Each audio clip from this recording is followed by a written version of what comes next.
সাংস্কৃতিক অঙ্গনের নানান প্রতিভাধর সম্মানিত ব্যক্তিবর্গ, সুধীবৃন্দ, সাংবাদিক বন্ধুগণ, আমার প্রিয় ভাই ও বোনেরা, আমি দুঃখ প্রকাশ করছি আপনারা শুনলেন ঘোষকের কাছে একেবারেই নিরুপায় হয়ে একটা নির্দিষ্ট প্রোগ্রাম মিস করতে পারলাম না, সেখানে আমাকে ওয়াদা রক্ষা করতে হবে বলে।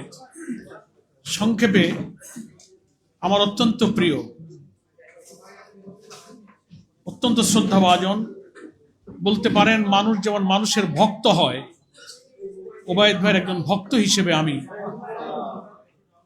ব্যস্ততার মধ্যেও এই দোয়ায় শরীক হওয়ার জন্য, আলোচনায় শরীক হওয়ার জন্য শুধু এখানে উপস্থিত হয়েছি। আল্লাহ আমাকে এবং আপনাদের সকলকে এখানে এই বরকতময় মজলিসে হাজির হওয়ার তৌফিক দিয়েছেন, সেজন্য আমরা রব্বুল আলামিনের কাছে শুকর আদায় করছি, আলহামদুলিল্লাহ।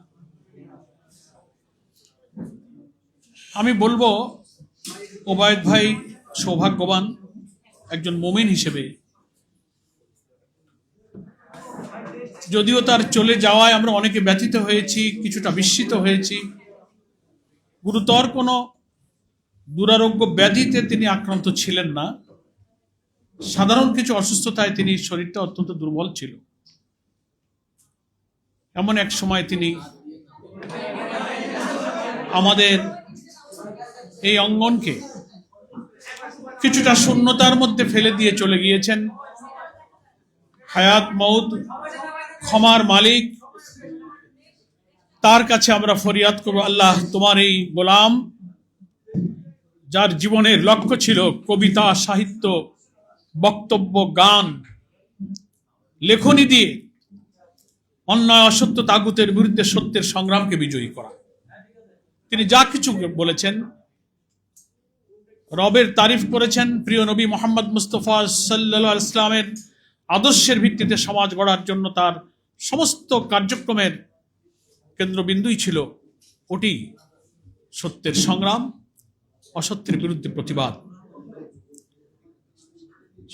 সমাজের সব মানুষ এত গুণে, এত প্রতিভায় প্রতিভাধর হয় না।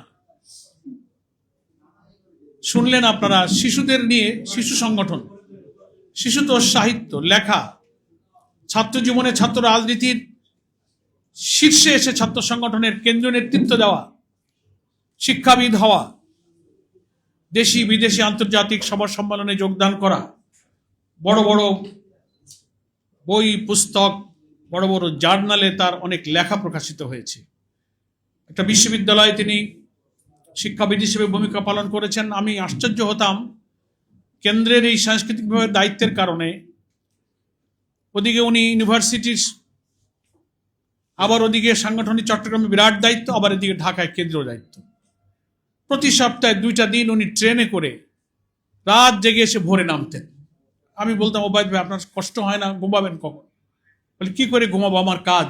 এখানে আপনারা দায়িত্ব দিয়েছেন কেন্দ্রে, ওদিকে মহানগরীর দায়িত্ব, ওদিকে ইউনিভার্সিটির পেশাগত দায়িত্ব, সবটার মধ্যে একটা অসাধারণ সমন্বয়ের যোগ্যতাও তার ছিল। ধৈর্য আল্লাহ তাআলা তাকে দিয়েছিলেন। কষ্ট ভোগ করতেন, রাত জাগতেন, পরিশ্রম করতেন, মানসিক চাপ তিনি নিতে পারতেন। প্রচন্ড বৈরিতা, রাজনৈতিক দিক থেকে প্রতিকূল পরিবেশের মধ্য দিয়ে তিনি এসেছেন, গিয়েছেন। আমাদের সাংস্কৃতিক বিভাগ, গবেষণা বিভাগে কাজ করেছেন। পুলিশ, গোয়েন্দা তন্ন তন্ন করে অফিসগুলো খুঁজেছে, ওনাকে খুঁজেছে, অফিস বদল করতে হয়েছে, অবস্থান পরিবর্তন করতে হয়েছে। কিন্তু সত্যের অকুতোভয় এই মৃত্যুঞ্জয়ী সৈনিক কখনো নিজে আন্দোলনের সংগ্রামী পথ থেকে কিন্তু বিচ্যুত হননি, পিছপা হননি, দুর্বল হন। একটা হাদিসের কথা বলে আমি বিদায় নিই। তিনি যে গানটা লিখেছেন, আজকে শুরুতে যে গানটা, আল্লাহ তাআলার প্রশংসা, হাম, যে গানের মধ্যে প্রতিধ্বনিত হয়েছে, আমরা সবাই গানটা শুনছিলাম ঠিকই, কিন্তু লেখাটা যে ওবায়দ ভাইয়ের, কথাগুলো যে তার হৃদয় নিংড়ানো, এ সময় আমরা একটু আপ্লুত হচ্ছিলাম। এবং আমার বিশ্বাস, আল্লাহ রাসূল সাল্লাল্লাহু আলাইহি ওয়াসাল্লাম হাদিসের মধ্যে বলেছেন, কোনো মানুষের যখন মৃত্যু হয়ে দুনিয়া থেকে চলে যায়, তার আর কোনো নেক আমল করার তৌফিক থাকে না। ইযা মাতাল ইনসান ইনকাতা আনহু আমালুহু, কোনো ইনসান মরণ হয়ে গেলে, মৃত্যু হলে তার থেকে তার আমল বিচ্ছিন্ন হয়ে যায়, কেটে যায়। ইল্লা সালাসিন, 3টা জিনিস থাকে।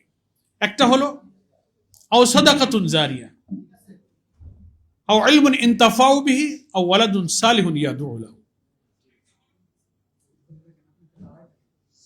এমন অব্যাহত সাদাকা, এমন কিছু কাজ দুনিয়াতে রেখে যাওয়া যে তিনি চলে গেলে তার কল্যাণ, তার থেকে উপকৃত হওয়া, তার থেকে মানুষ ওয়েলফেয়ার, চ্যারিটি, তার সার্ভিস, তিনি কবরে থাকবেন, যুগ যুগ ধরে জাতি, মানবতা, সভ্যতা পেতে থাকবে। দ্যাট ইজ কল্ড সাদাকায়ে জারিয়া। দ্বিতীয় হচ্ছে আও ইলমুন ইনতাফাউ বিহি, সুশিক্ষা, উপকারী জ্ঞান, যে জ্ঞান মানুষকে অন্ধকার থেকে আলোর দিকে নিয়ে যায়। ভালো কথা, ভালো চিন্তা, সমাজ পরিবর্তন, কোরআন হাদিস, সৎ নেতৃত্বের সাহচর্য দিয়ে, লেখনী দিয়ে, গান দিয়ে, কবিতা দিয়ে, কোরআন হাদিস থেকে মানব সমাজে যিনি কোনো জ্ঞানের আলো জ্বালিয়ে গিয়েছেন, হাদিসের ভাষায় তাকে বলা হয়েছে আও ইলমুন ইনতাফাউ। আর একটা হচ্ছে আও ওয়ালাদুন সালিহুন ইয়াদউ লাহু, সালেহ আওলাদ, যে সন্তান তিনি রেখে যাবেন তার এমন সালেহ হবে, এমন নেক হবে যে পিতা মাতা চলে গেলেও তার সন্তানেরা নেক জীবন যাপন করবে, পিতা মাতার জন্য মাগফিরাতের জন্য দোয়া করবে, ইয়াদউ লাহু, বলবে রাব্বির হামহুমা কামা রাব্বায়ানি সাগীরা। আমি কালকে চট্টগ্রাম থেকে আসলাম, ওবায়দ ভাইয়ের পরিবারের খোঁজ খবর স্থানীয় দায়িত্বশীলের কাছ থেকে নিচ্ছিলাম। ওনার সন্তানরা কোথায় আছেন, ভাবি কেমন আছেন, বাসা কোথায় আছে, সবকিছু বিবেচনায় আমার মন সায় দেয়। তিনি সন্তান এবং পরিবারকে অনেক রেখে গেলেন। সুশিক্ষার এবং জ্ঞানের যে আলোর সত্যের মশাল তিনি জ্বালিয়ে গেলেন, কিয়ামত পর্যন্ত এই আলো, এই মশালে সারা জাতি সভ্যতা আলোকিত হবে। যে সাদাকায়ে জারিয়া তিনি রেখে গেলেন, এক একটা গানের ভাষা, বাক্য, শব্দচয়ন এক একটা মুমিন এবং গোলামের হৃদয় বিপ্লবের ধ্বনিতে প্রতিধ্বনিত করবে। এক ধরনের কল্যাণ তিনি রেখে চলে গেছেন। আজকের এই আলোচনা সভা দোয়ায় গফুরুর রহিমের কাছে এই ফরিয়াদ করি। কোরআন মজিদে আল্লাহ বলেছেন, মানুষ মানবীয় ভুল ত্রুটির ঊর্ধ্বে আমরা কেউ নই, কিন্তু তার নেক আমল যদি আল্লাহর কাছে পছন্দ হয়ে যায়, আল্লাহ তাআলা তার জীবনের গুনাহগুলো এই নেকির বিনিময়ে আল্লাহ বদলায় দিতে পারেন। আমাদের প্রিয় এবং শ্রদ্ধাভাজন আপনাদের সকলের আপনজন, যার শূন্যতা, যার অভাব আমরা বোধ করি, আজকে আমরা তার ডকুমেন্টারি, তার লিখিত গান, তার চর্চার সময় আমরা একটু বেশি স্মরণ করছি, আপ্লুত হচ্ছি। আল্লাহ তাআলা তার মানবীয় ত্রুটি বিচ্যুতিগুলো ক্ষমা করে দিয়ে জান্নাতুল ফেরদৌসে তাকে উচ্চ মাকাম দান করুন। তার সমস্ত নেক কাজগুলো আল্লাহ তাআলা কবুল করুন। আমার খুব ভালো লাগতো, খুব তৃপ্ত হতাম যদি শেষ পর্যন্ত আপনাদের সবার আলোচনাটা শুনে দোয়ায় শরীক হতে পারতাম। তো এই যে আমরা আমিন বলেছি, এটা একটা দোয়ার অংশ।